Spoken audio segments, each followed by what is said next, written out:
आज के पाठ का शीर्षक है हिंदी व्यंग और हरिशंकर परसाई। इस पाठ के अध्ययन के उपरांत हम हिंदी के प्रमुख व्यंग लेखक हरिशंकर परसाई के विषय में जान सकेंगे। हरिशंकर परसाई के लेखन में विद्यमान सामाजिक दायित्व बोध को भी इस पाठ के माध्यम से हम जान सकेंगे। परसाई की लेखन प्रक्रिया को भी हम जान पाएंगे। परसाई की व्यंग प्रधान भाषा और उसकी गंभीरता से भी हम भली भांति परिचित हो सकेंगे। और हरिशंकर परसाई के लेखन में मनुष्य और समाज को बेहतर बनाने की जो प्रवृत्ति है उसको भी हम इस पाठ के माध्यम से भली भांति जान सकेंगे।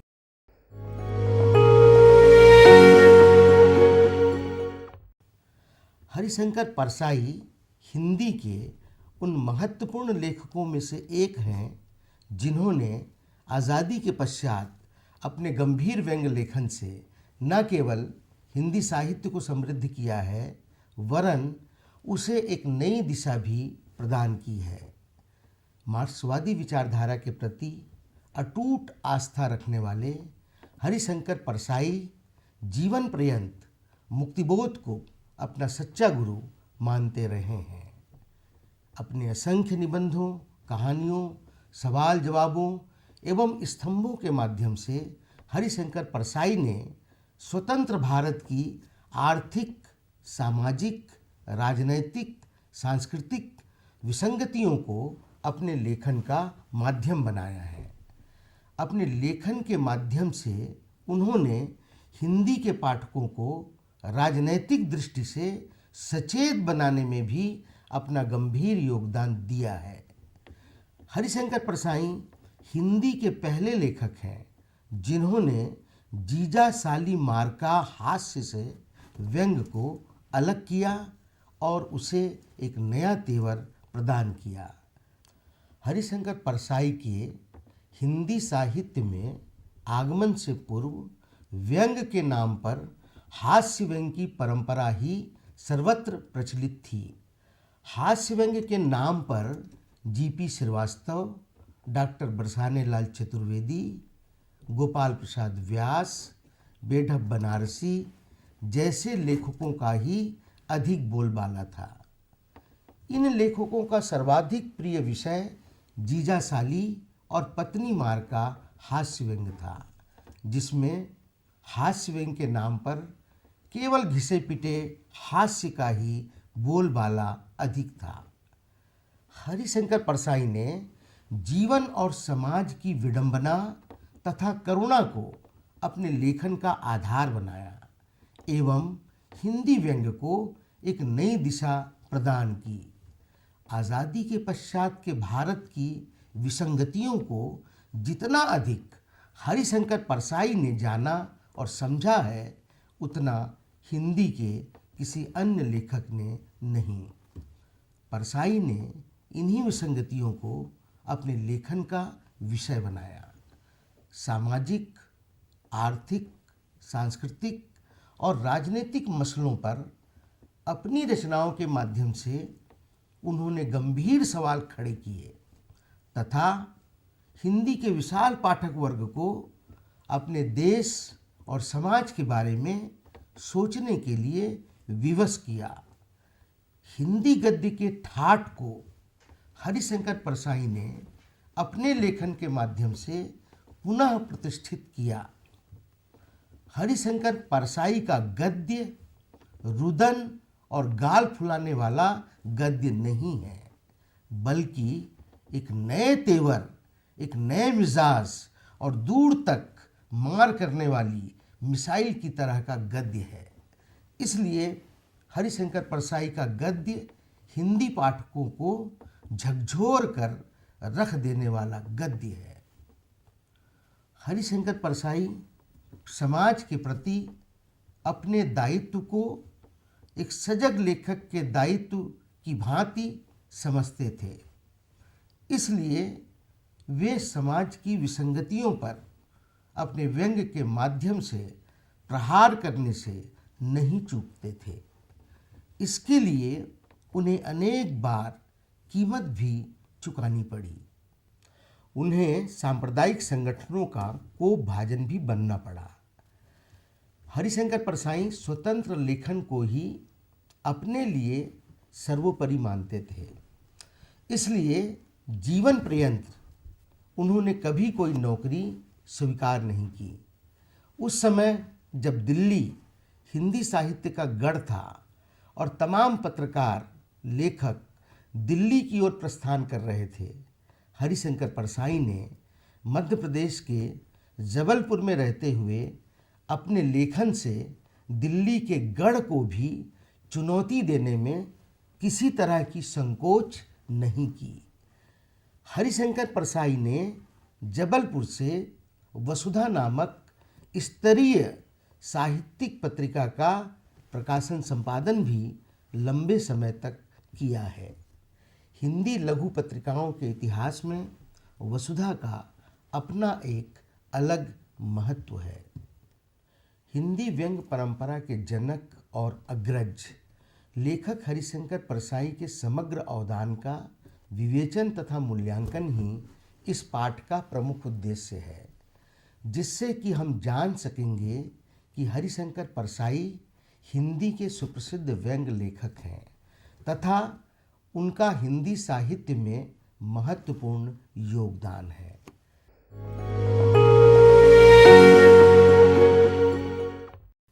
हरिशंकर परसाई के निबंधों में समाज किस तरह से प्रतिबिंबित होता है, इसका भी हम विवेचना करेंगे। हरिशंकर परसाई के लेखन का सर्वाधिक प्रिय विषय भारतीय समाज ही है। अपनी रचनाओं के माध्यम से समाज की विसंगतियों पर उन्होंने सर्वाधिक प्रहार किए हैं। अकाल उत्सव हरिशंकर परसाई का एक ऐसा ही निबंध है। देश या प्रदेश में अकाल पड़ा हो तो गरीबों की स्थिति सर्वाधिक दयनीय हो जाती है, लेकिन दूसरी ओर व्यवस्था के प्रपंच के चलते कुछ लोग इसे उत्सव की तरह भी मनाते हैं। कुछ अधिकारी, कर्मचारियों और व्यापारियों के लिए यह उत्सव की तरह ही होता है। अकाल उत्सव में हरिशंकर परसाई लिखते हैं, बड़ी प्रार्थना होती है, जमाखोर और मुनाफाखोर साल भर अनुष्ठान कराते हैं। स्मगलर महाकाल को नरमुंड भेंट करता है। इंजीनियर की पत्नी भजन गाती है, प्रभु कष्ट हरो सबका। भगवान, पिछले साल अकाल पड़ा था, तब सक्सेना और राठौर को आपने राहत कार्य का प्रभार दिलाया था। प्रभु, इस साल भी अकाल कर दो और इनको राहत कार्य का इंचार्ज बना दो। तहसीलदारिन, नायबिन, ओवरसीरिन सब प्रार्थना करती हैं। हरिशंकर परसाई का एक और निबंध है, चूहा और मैं। इस निबंध में वे लिखते हैं, आखिर एक दिन मुझे समझ में आया कि चूहे को खाना चाहिए। उसने इस घर को अपना घर मान लिया है। वह अपने अधिकारों के प्रति सचेत है। वह रात को मेरे सिरहाने आकर यह कहता है, क्यों बे, तू आ गया है, भरपेट खा रहा है, मगर मैं भूखा मर रहा हूँ। मैं इस घर का सदस्य हूँ, मेरा भी हक है, मैं तेरी नींद हराम कर दूंगा।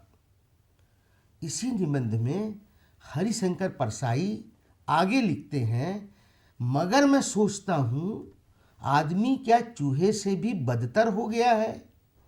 चूहा तो अपनी रोटी के हक के लिए मेरे सिर पर चढ़ जाता है, मेरी नींद हराम कर देता है।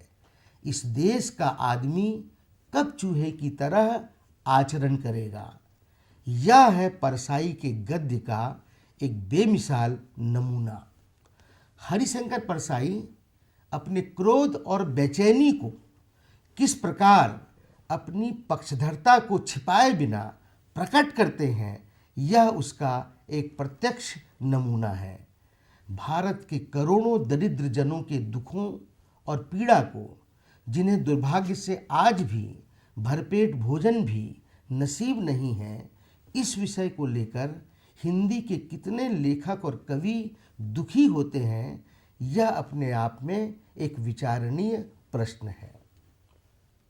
हरिशंकर परसाई इस निबंध के अंत में एक बेहद तल्ख और ज़रूरी टिप्पणी करने से भी नहीं चूकते हैं कि इस देश का आम आदमी कब चूहे की तरह आचरण करेगा, कब अपने अधिकार के लिए लड़ने के लिए उठ खड़ा होगा। इस प्रकार हरिशंकर परसाई ने अपने अनेक निबंधों में समाज में प्रचलित विसंगतियों पर जमकर प्रहार किया है।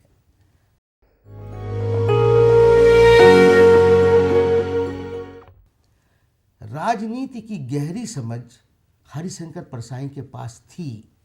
वे दृष्टि संपन्न और राजनीतिक रूप से सजग लेखक थे।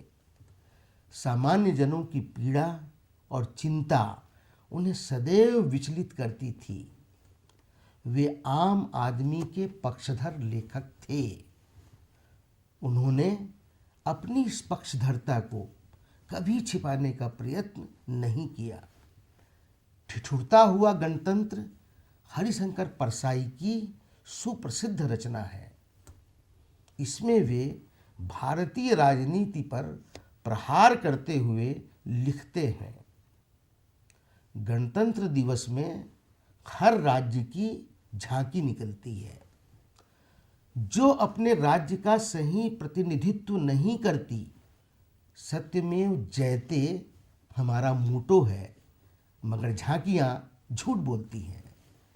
इनमें विकास कार्य, जनजीवन, इतिहास आदि रहते हैं। असल में हर राज्य को उस विशिष्ट बात को यहाँ प्रदर्शित करना चाहिए जिसके कारण पिछले साल वह राज्य मशहूर हुआ। गुजरात की झांकी में इस साल दंगे का दृश्य होना चाहिए। जलता हुआ घर और आग में झोंके जाते बच्चे। पिछले साल मैंने उम्मीद की थी कि आंध्र की झांकी में हरिजन जलाते हुए दिखाए जाएंगे, मगर ऐसा नहीं दिखा। यह कितना बड़ा झूठ है कि कोई राज्य दंगे के कारण अंतर्राष्ट्रीय ख्याति पाए, लेकिन झांकी सजाए लघु उद्योगों की। आज़ादी के बाद की भारत की राजनीति की जितनी अधिक समझ हरिशंकर परसाई को थी, उतनी संभवतः हिंदी के किसी अन्य लेखक को नहीं।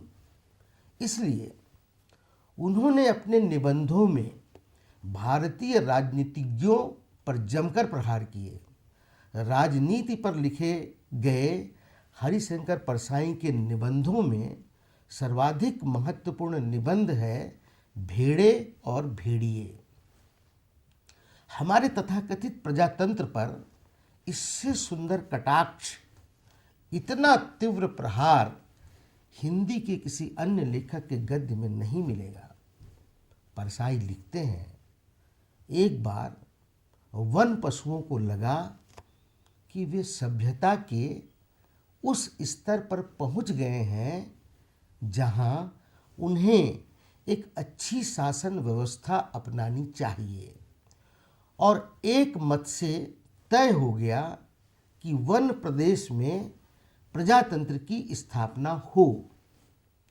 शीघ्र ही एक समिति बैठी, शीघ्र ही विधान बन गया और शीघ्र ही एक पंचायत के निर्माण की घोषणा हो गई, जिसमें वन के तमाम पशुओं के द्वारा निर्वाचित प्रतिनिधि हों और जो वन प्रदेश के लिए कानून बनाएं और शासन करें। पशु समाज में इस क्रांतिकारी परिवर्तन से हर्ष की लहर दौड़ गई कि सुख, समृद्धि और सुरक्षा का स्वर्ण युग अब आया, और वह आया। जिस वन प्रदेश में हमारी कहानी ने चरण धरे हैं, उसमें भेड़ें बहुत थीं। निहायत नेक, ईमानदार, कोमल, विनयी, दयालु, निर्दोष पशु जो घास तक को फूंक फूंक कर खाता है। आगे परसाई पुनः लिखते हैं, भेड़ों ने सोचा अब हमारा भय दूर हो जाएगा। हम अपने प्रतिनिधियों से कानून बनाएंगे कि कोई जीवधारी किसी को न सताए न मारे, सब जिए और जीने दे। इधर भेड़ियों ने सोचा कि हमारा अब संकट काल आया। अगर उन्होंने कानून बना दिया कि कोई पशु किसी को न मारे तब हम खाएंगे क्या। अब इस निबंध का अंत देखिए। और अब पंचायत का चुनाव हुआ तो भेड़ों ने अपनी हित रक्षा के लिए भेड़ियों को चुना और पंचायत में भेड़ों के हितों की रक्षा के लिए भेड़िए प्रतिनिधि बनकर गए और पंचायत में भेड़ियों ने भेड़ों की भलाई के लिए पहला कानून यह बनाया, हर भेड़िए को सवेरे नाश्ते के लिए भेड़ का एक मुलायम बच्चा दिया जाए। दोपहर के भोजन में एक पूरी भेड़ तथा शाम को स्वास्थ्य के ख्याल से कम खाना चाहिए, इसलिए आधी भेड़ दी जाए। इस पूरे निबंध में भेड़ और भेड़िए के रूपक को समझना कठिन नहीं है। यह सर्वविदित है कि भारतीय समाज में भेड़ें कौन हैं और भेड़िए कौन, इसे हर कोई जानता है। हरिशंकर परसाई के व्यंग में क्रोध और करुणा दोनों इस कदर घुल मिल कर आते हैं कि अंतर कर पाना बहुत मुश्किल हो जाता है कि कहाँ क्रोध है और कहाँ करुणा।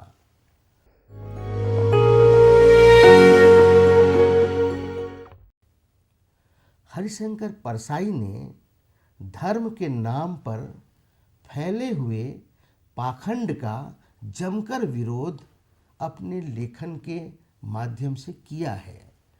उनका यह विरोध एक तरह से उन तथाकथित पाखंडियों के प्रति है जो लोगों को धर्म के नाम पर ठग रहे हैं।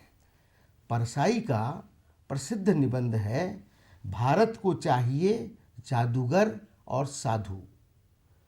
इस निबंध में वे लिखते हैं कि जैसे जादूगरों की बाढ़ आई है वैसे ही साधुओं की भी बाढ़ आई है।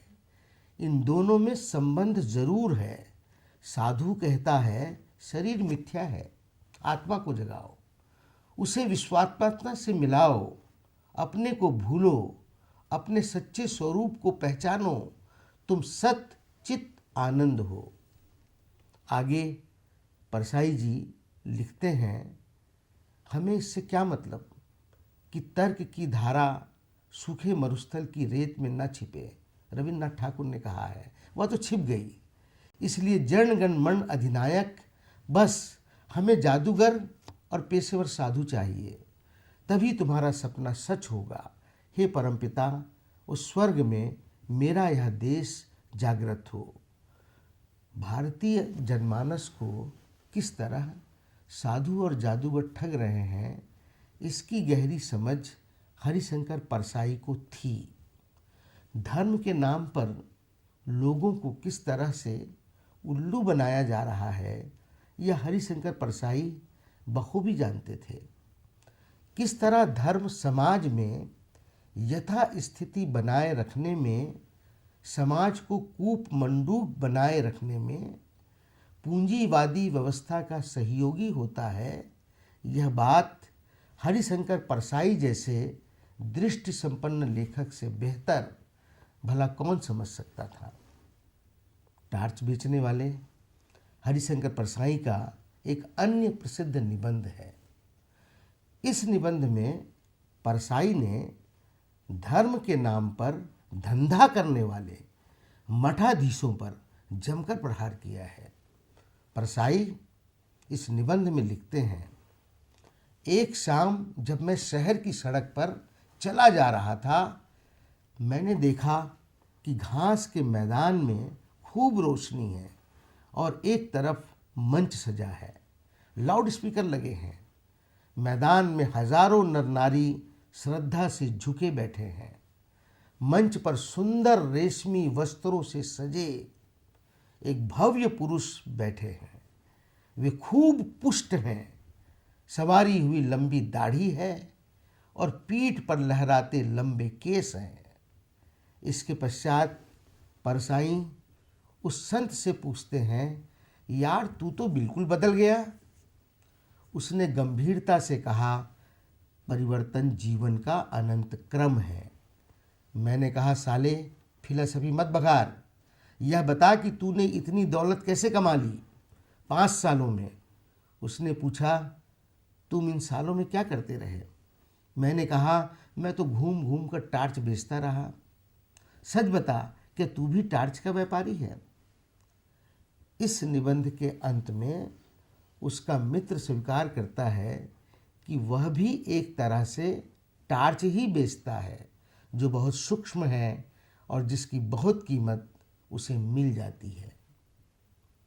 भारत में इस तरह के सूक्ष्म टार्च बेचने वालों की कमी न परसाई के ज़माने में थी और न अब है।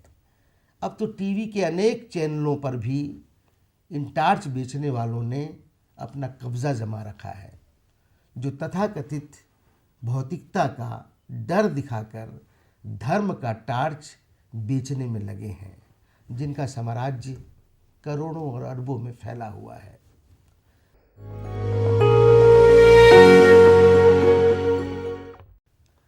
साहित्य और संस्कृति पर केंद्रित अपने व्यंग्य निबंधों में हरिशंकर परसाई ने गंभीर सवाल उठाए हैं।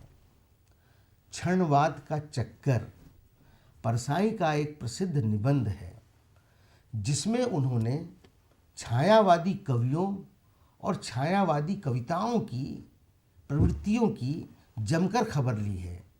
वे लिखते हैं, एक छायावादी कवि के साथ 3-4 महीने रहने का अपराध मैंने किया था।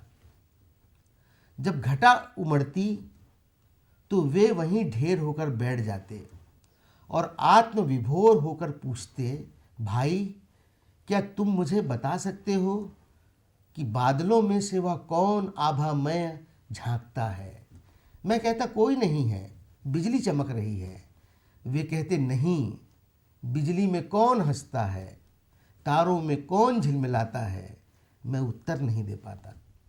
तो वे मेरी संवेदनहीनता पर तरस खाकर कहते, तुम्हारी आंखें केवल स्थूल देख पाती हैं, मेरी स्थूल के भीतर सूक्ष्म सत्ता को भी खोजती हैं। परसाई ने शर्म शर्म संस्कृति नामक निबंध में एक गंभीर सवाल उठाया है।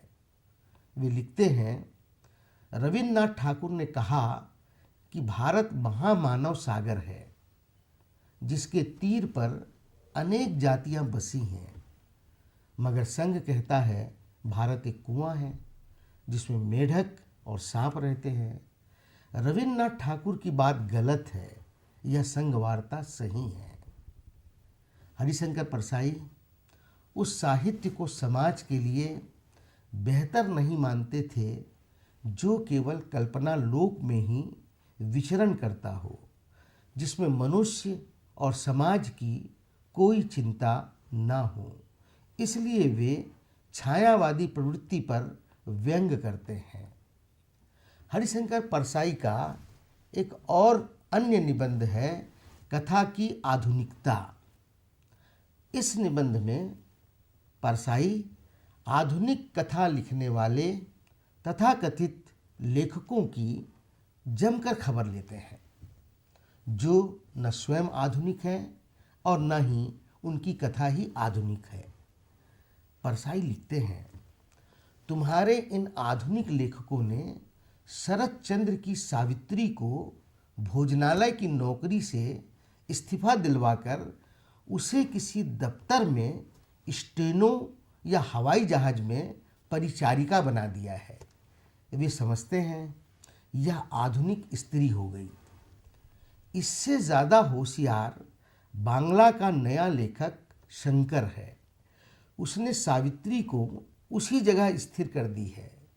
उसे मामूली भोजनालय से निकालकर चौरंगी के आलीशान होटल शाहजहां में कुमारी गुहा के नाम से रखवा दिया है और बाद में आत्महत्या भी करवा दी है। हरिशंकर परसाई को इस बात से गहरी आपत्ति है कि आधुनिक लेखक भी स्त्री को उसी पारंपरिक ढांचे में ही प्रस्तुत करने में अपनी शान समझते हैं जिस ढांचे को कभी शरत चंद्र ने गढ़ा था। दयनीय, करुण, त्यागमयी स्त्री का ढांचा, संघर्ष करने वाली, स्वप्न देखने वाली स्त्री इन तथाकथित आधुनिक कहानियों से क्यों अनुपस्थित है? इस सवाल को परसाई ने अपने इस निबंध के माध्यम से उठाने का प्रयत्न किया है।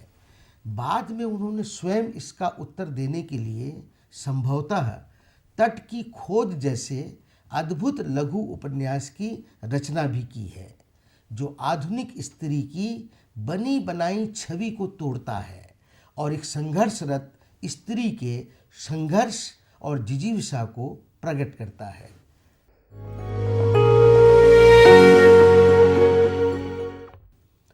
इस प्रकार हरिशंकर परसाई स्वतंत्रता के पश्चात के भारत को अपने व्यंग्य लेखन का आधार बनाते हैं और आर्थिक, राजनैतिक, सामाजिक, धार्मिक, सांस्कृतिक विडंबनाओं पर जमकर प्रहार करते हैं।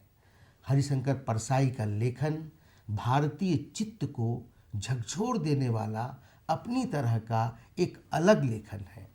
उन्होंने सदाचार का ताबीज़ की भूमिका में स्वयं लिखा है, मैं सुधार के लिए, बदलने के लिए लिखता हूँ, यानी कोशिश करता हूँ कि चेतना में हलचल हो जाए, कोई विसंगति नज़र के सामने आ जाए।